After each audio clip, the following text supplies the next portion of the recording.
I could not store such a prodigious amount of offal, nor could I rid myself of it easily, possessed as it was by unnameable things from outer spheres. When excavations beneath the manor broke through into an ancient network of aqueducts and tunnels, I knew I had found a solution to the problem of disposal. Yum, yum, yum, yum, yum, yum. Dude, I'd love a garbage bin horse made of zombies. That sounds like the ideal way of disposing any garbage. Yep, good idea, dude. That definitely wouldn't bite you in the ass in the future. For sure, no way. Hello everyone, welcome to Darkest Dungeon. Hope you're doing well. No, what a bad start. I don't want to touch that. Gross. God damn it, dude. Hopefully that's fine. It's fine. It's not great. Such blockages are unsurprising. Against very specific enemies. Because most enemies have knock back, like push you back, and she's usually in the back anyway, or at least like in that position. It's mostly against like the wizards that pull you. That's bad, but there's no wizards that pull you here, so we can cure that. That's fine. No worries. Oops! I didn't realize that's how right-clicking worked. Well, in this menu here. It's fine. We don't actually need torches that much because we're camping. Did I tell you that camping totally refills your light? Because it does. I think you could probably fit in some medicinal herbs here. And get a bunch of food. Jesus Christ. You gonna eat that? Guess so. Ambushed by foul invention. We're doing the unstable flash today, as you might have guessed from that little intro splash though. There's no fights at all here, which is nice. Oh wait, what was the trap? I saw there was a trap there, but I didn't see a step in it. Maybe I have to keep a keen eye on the ground. Also, it's probably the day, isn't it? Still no fights. And I feel like we're already at the boss fight. This is bizarre. I have so many supplies. I could keep going. There we go, there's a fight. It's actually not that bad. Not bad, because the flagellant can warp forwards really hard. Really, really hard. I don't think marking here is worth it. It's debuff mark. It's dodge even. Dodge debuff mark, yeah? Yeah, it is. So we can just give him the slush. Well struck. Yeah, so today we got a bit of a bit of a bad boy crew today with the flagellant, the abomination, and the occultist. Such bad boys with the occultism and zealotry and turning into Doggo Man. And of course, you need the good as girl for any bad boy crew. It's gotta have the Vestal, because you just have to have a Vestal at all points in time, you know? It's important. I don't... No, I have done some missions without the Vestal. But I always feel like, damn, I really wish I had a Vestal right now. Because, like, usually just having 3 DPS is fine. I don't really need more than that. You know? So just having Vestal around to just like constantly heal for 6 every round is pretty sick. Or like that, healing for 12 and fully healing all damage it took though. It's pretty rad. I'm all about that. But yeah, for once we're actually rolling with a crew that isn't all about marks. We're all about a few different things, honestly, depending on how things go. We got with the abomination, just like big damages, but also like blight and like stuns, depending on what route we go. And with the flagellant we got the bleeds, of course. Occultist is like big damages, but also some debuffs and some heals.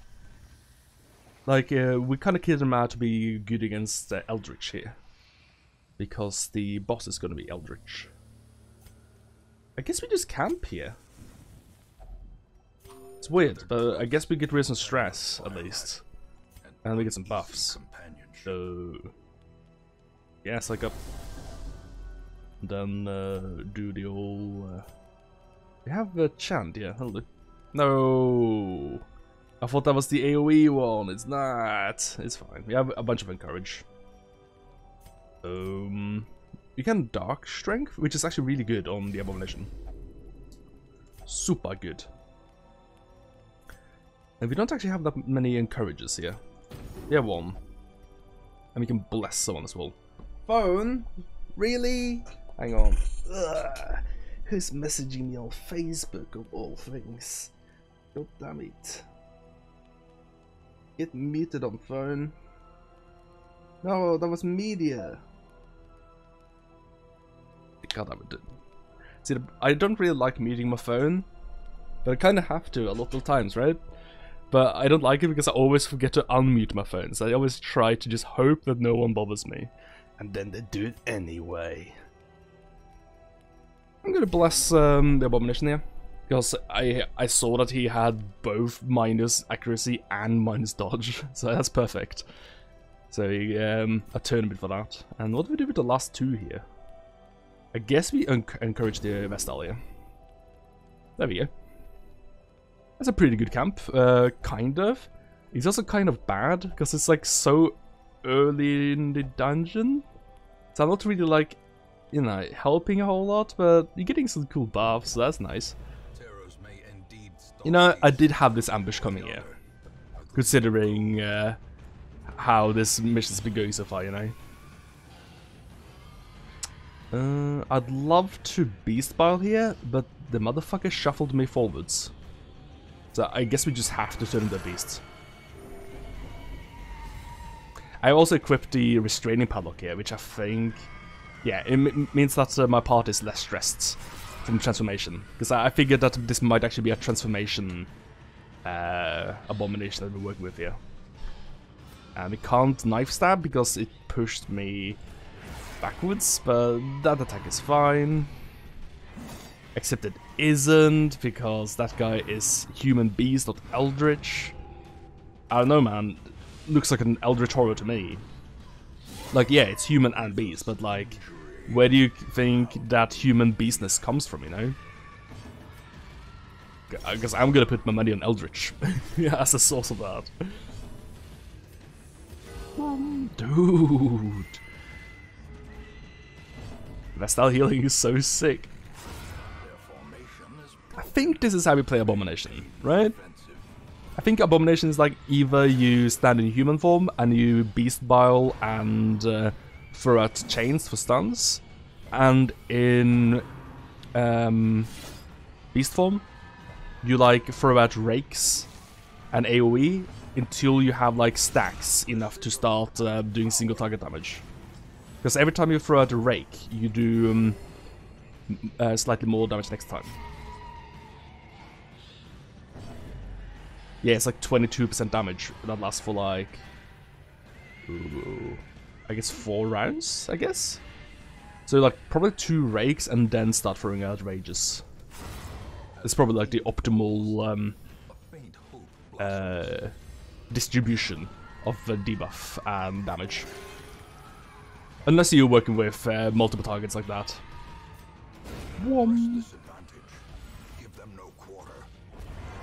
I wonder if move resist applies to being ambushed like that. God, I hate ambush, dude. No, ambushed. I hate being moved around like that. The voice fucking mechanic is so annoying. It hurts you so much, which I guess is the point. Okay. I really wish I saw you, like, before the camp. I guess we just have to kill this guy. Man, it sucks. But Abomination is here, which I think makes for a good fight against this guy here. I think he's pretty good against these guys here. Yeah, because Rake does 11 to 20 damage actually before you Rake. I guess you just start with Rage here. It feels inefficient to AoE while there's only one target though. Even though I do want to get the buff. But he already has a buff from transforming, so that's my rationale in there. Also, Occultist is pretty good here. Yeah. our party is fairly good against these guys. So what do I hate the most here? I hate these highwaymen because they do like too much damage. Just absolutely too much damage. So I'm gonna stun this guy. That's annoying. I also do remember that bleed is reasonably good against these guys here. So I'm happy I have a flagellant here as well. But we're gonna get so fucking stressed though, is the thing. Yeah, I should have raked last round, even though it would have been less damage. Because that way I might have been able to kill those guys that with extra damage. Probably not, but maybe. Try to go for a stun again. There we go, thank you. That's like, saved us 30 damage. Because he'll probably crit, and that's going to destroy me. Also, he's going to die next round, which is very awkward for this guy, considering he only summons that which he doesn't have currently. Did we cut up anything? Or do we... Nah. We obviously let it ring. Yep, and then we rake the frontier. I guess we Reign of Sorrows? It's less damage, but bleed is all the damage you want anyway. This is fine. Because we can just rake those guys, so. Although, it's not great because he's gonna have a turn in a second now.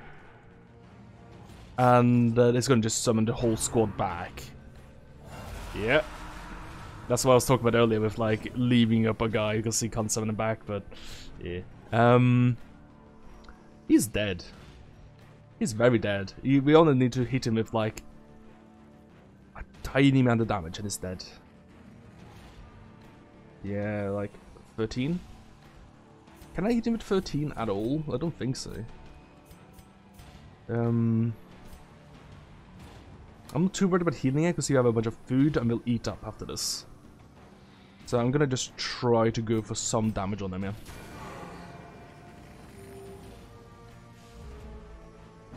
And... nah, I can't reach him here at all. I just have to rake. That sucks. But, the only damage I can do here is Reign of Sorrows. No, I'm totally lying, dude! We have the Occultist, he's dead. And I have a hard time in... see, that's what I'm talking about. That's such horseshit. These guys just do too much damage. Yeah, I have a hard time thinking that these guys are gonna stay up. That's what I'm talking about. See ya. I really hate that we got Death's Door on our Occultist now, though. That really super blows. Did I just motherfucking hear Facebook notifications? Go away. People trying too hard to reach me and I don't like it. Go away. I'm busy. If I'm not responding to you, I'm busy. Oh, this is not the boss. Interesting, but we get some opportunities to heal, I guess. Death's Door recovery isn't too bad, but it does suck. The extra stress is probably what sucks the most here. Because, we already have the Abomination here, who has a mechanic that stresses people out, you know? So I'm gonna just stick to Beast Battling for a moment here. Because, every time I transform, that's gonna stress him that much more. Which is just isn't productive right now. Because I'm just trying to get to the boss fight. And the boss always tries to stress you out. Always. I think anyway. I don't think there's a single boss fight that like doesn't have a bunch of stress mechanics to it in some way. Like even the Swine King, which is all about big damages, I'm pretty sure he has some component to Wilbur or something that stresses you out, right? Honestly, I'm saying I should just do Beast Ball. But Beast Ball is like... I'm pretty sure Beast Ball is just an incredibly real ability. Like, very strong. I never, like, brought the Abomination and been unhappy that I only use Beast Ball and Manacles the whole dungeon. I've never been unhappy about it. It's actually, like, pretty sick. I'm pretty sure it's, like, sicker than, like, The Plague Doctor, honestly. Right? The Plague Doctor isn't like that good at spreading blight. Not that good. But Abomination is sick. I really like that they lifted the restriction of religious characters and the Abomination. Because you used to not be able to do that.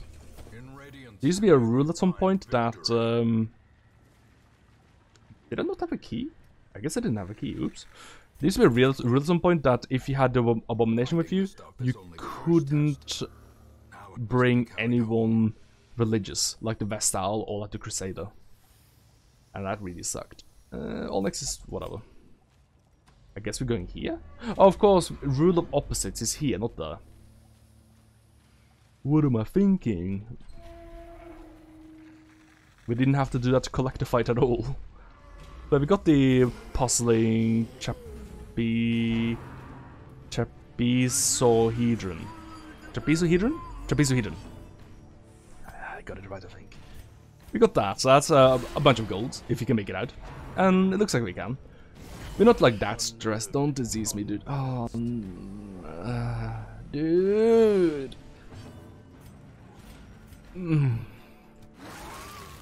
It's stuff like that in this game, which is just a chore.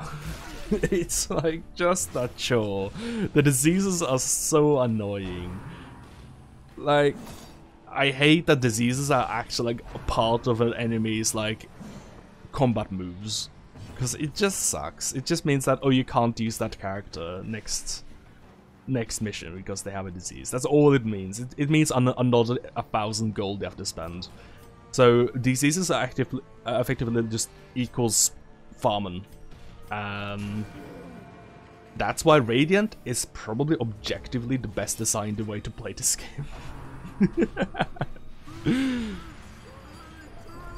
And this is also specifically why I brought the Lord on him, in case of the Madman, but he hasn't actually used a horror move on me yet, annoyingly. So I could have dealt with that. I guess you artillery? For 3 damage. I like us dead now, so that's enough. Yeah, we got 2 diseases this one, didn't we? Yeah, we got 2 fucking diseases. Ugh. Which is also why the Warrens is the worst dungeon. Yeah, because well, the Warrens and the Wild, because they're both like designed to have a bunch of enemies that just disease you. It's very annoying. Dogs also the worst enemy. At least the dog disease is like kind of good for you, right? Kind of, because it gives you damage. One thing I'm kind of thinking about though is that maybe having a Vestal every mission, maybe that isn't necessary, because maybe sometimes you want to have like a Jester with you for stress seal. Maybe, you know? I'm thinking about that, like, are stress seals worth bringing specifically for stress healing? Like, is it worth it to have a Crusader on your team with a flag just to stress seal, you know? Might be. Sometimes I think about it like, ooh, I kind of wish I could just be stressing right now. There's the boss. Rule of opposites. It's got 2 heads. I haven't seen that before. Alright, so we got a few ways to go about this. We could either do the thing we did last time and bleed the heck out of it. No, wait a second. Of course we bleed the heck out of it. I forgot this guy's got like ridiculous prot on like most of its parts. Yeah, so we just bleed the heck out of it. Never mind, I'm wrong. Is it even worth doing AoE here? It does 1 to 2 damage. You know what? It's like almost worth it, even max roll. Just go for the single target and try to crit. Okay, so if we start raking, we'll eventually build up a bunch of damage, or we can just start already with blighting and get a bunch of damage that way. It is 8 damage per turn. I think it's, strictly speaking, better. Its blight resistance is fairly low, it's 40%. Same here, we can like single target try to bleed them, But also, like, we can just try to get twice the amount of bleeding. Yep. In fact, this actually might literally be the strat I had last time I played this boss, I think. Ooh. Okay. Looks like it's very good that we brought a Vestal here. He does a lot of damage. Lots of bleeds as well, actually. Heh, who am I kidding? I'm always going to bring a Vestal every single time. But no possible... No, without even considering any reasons why it wouldn't be. Man, that's a... Yeah, see? When it does stuff like this, you'd be just fucked. If you were trying to kill this thing physically.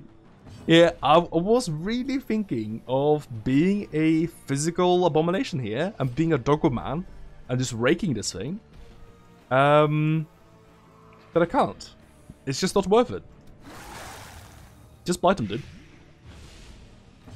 Yeah, 8 damage per turn, 4 damage per turn for the bleed. Maybe I'm wrong. I guess if you... I guess maybe... You could probably do the maths here and see how all the DPS comparison... Well, of course you could do that.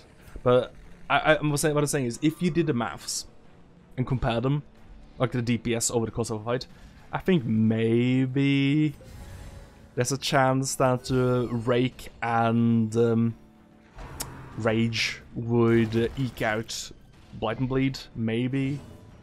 But if anything, it would be close, if anything. Abyssal Fury here is probably good. Because you know what you need on this fight actually is what you need here is the Snake Lady. The Snake Lady would be so good here. I didn't consider that at all. Because Snake Lady has Armor Pierce and Blight. And also one of the camping skills gives Armor Pierce to the whole party. So it will be really good against these high prot enemies. See, the only way to actually do like good physical is against this one here. Because it has no prot, but everything else has like really big prot. So I'm just gonna keep stacking the Blight, dude. I mean, I can't hit that anyway. I need these things. If this thing comes up here, then maybe I'll consider turning into a beast and smashing it. Maybe. Until then, dude, I'm just fucking bleeding it. Fucking blinding it. That stun really hurt. But we have a backup here. And it's not like occultist damage is like crazy here. You know, because everything's got such high prot. Ooh. That sucks, but also rules. That sucks. His Death Store resistance is fairly high. I wish I could heal him, just in case. But it is like 73%. So he is unlikely to die. If he actually dies, I'll be very offended because I've got so many flagellant deaths at this point. Okay, is that enough to bring it out of the threshold? It's not, dude. Bandage up. Is exsanguinate time, dude. 8 points, 3 rounds. Do it. 60%, fuck, man. Do it. Yeah! That's so much damage. Rules. I should have holy water there. I really should have holy water there. Oops. It's fine. It is part of my shtick to forget I have these useful things in my inventory. It's just part of my identity, you know.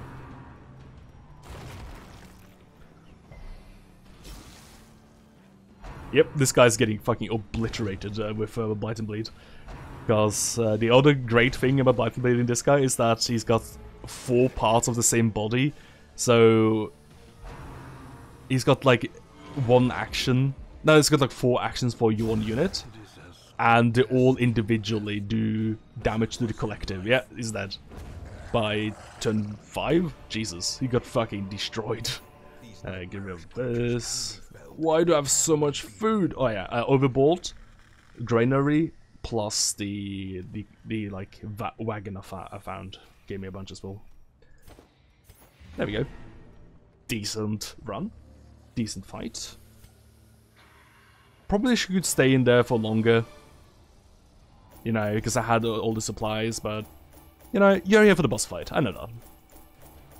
I mean, we sell the supplies anyway, but I am gonna have to do some offline missions now, though, where I actually do explore. And we got the spiked collar, which I think is really good. Because it isn't a compromise between the damage or bleed on the Handmaster. It's actually both. Plus, it only reduces his healing, which is fine. It's totally fine. Minus healing received is a little bit sucky. But for a back... Another disease? Are you kidding me? But a backline... No, that guy got another disease. Oh, whatever, never mind. But a backline Handmaster having less healing received? Totally fine. Totally fine. I've been healing for so much already anyway. Yeah, whatever, it's fine. It's all good. I'm learning that to ignore the traits and stuff a little bit, because when it comes to it, most of the time the traits and stuff mostly just mean, well, you know, guys are a little bit quirky, you know? People are slightly different, not enough to make anyone useless or amazing, but enough to differentiate them from each other, and that's really all that it's about, I think. So I'm ignoring the quirks a little bit. Yeah. Maybe I should buy something. It's on discount in it, after all. Oh, that's really silly. It's a fucking frontline Vestal item, dude. Maybe I'm bringing it in. I did talk about it. Nah, I won't. Not ever. Never. Psh. I'm gonna have to need a Vestal in the backline as well then to complete my perfect archetype of just, you know, always having a Vestal plus anything. Anyway, cheers for watching, guys. Hope you all enjoyed, and hope to see you next time. Yeah, take it easy. Cheers. Bye bye. Yeah.